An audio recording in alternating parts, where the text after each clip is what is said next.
অবৈধ অভিবাসনের দায়ে সোমবার যুক্তরাষ্ট্রে ১,১৭৯ জনকে গ্রেফতার করা হয়েছে। দেশটির ইমিগ্রেশন ও কাস্টমস বিভাগ থেকে এই তথ্য জানানো হয়েছে। ডোনাল্ড ট্রাম্প দ্বিতীয় মেয়াদে ক্ষমতা আসার পর থেকে প্রতিদিনই বিভিন্ন অঙ্গরাজ্যে অভিযান পরিচালনা করা হচ্ছে।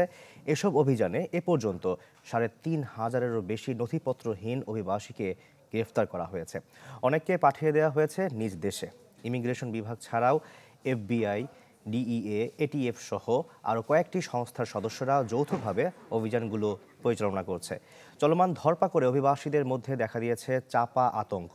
পিউ রিসার্চ সেন্টারের সবশেষ জরিপ বলছে যুক্তরাষ্ট্রে ১,১০,০০,০০০ মতো অভিবাসী অবৈধভাবে বসবাস করেন, যদিও বাস্তবে এই সংখ্যা এর দ্বিগুণ বা তার বেশিও হতে পারে বলে ধারণা করা হয়।